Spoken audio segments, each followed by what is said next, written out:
ਗੱਡੀ ਕਿਹੜੀ ਹੈ ਕੋਲ? ਗੱਡੀ ਕਿਹੜੀ ਹੈ? ਗੱਡੀ ਉਹ ਕਿਹੜੀ ਹੈ ਮੇਰੇ ਕੋਲ? 18 ਮਾਡਲ ਕਿਹੜਾ ਭਲਾ? ਗਾਂਡੀ। ਮੈਨੂੰ ਤਾਂ ਗੱਡੀ ਦਾ ਨਾਮ ਹੀ ਨਹੀਂ ਪਤਾ ਚੱਲਦਾ ਕਿ ਮੇਰੇ ਕੋਲ ਗੱਡੀ ਕਿਹੜੀ ਹੈ। ਮੇਰੇ ਕੋਲ ਕੋਈ ਸਵਾਲ ਕਰ ਲੈਂਦੇ। ਅਲਟਸ ਹੈ? ਅਲਟਸ ਗੱਡੀ ਹੈ ਤੁਹਾਡੇ ਕੋਲ? ਹਾਂਜੀ। ਕਿਤਨੇ ਦੀ ਲਈ ਸੀ? ਇਹ ਕਿੰਨੇ ਦੀ ਲਈ ਸੀ? ਇਹ ਮੈਂ ਬੈਂਕ ਦੇ ਥਰੂ ਲਈ ਸੀ। ਇਹ ਸਹੀ ਸੱਚ ਕਹਿ ਰਹੇ ਹੋ?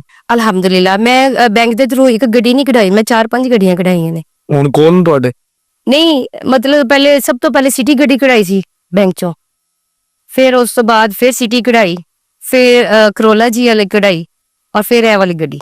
ਕਿਉਂਕਿ ਬੈਂਕ ਦੇ ਵਿੱਚ ਤੁਸੀਂ ਅੱਛੀ ਅਮਾਊਂਟ ਦੇ ਦਿਓ ਔਰ ਫਿਰ ਕਿਸ਼ਤਾਂ ਦੇਣ ਦੀ ਟੈਨਸ਼ਨ ਨਹੀਂ ਹੁੰਦੀ।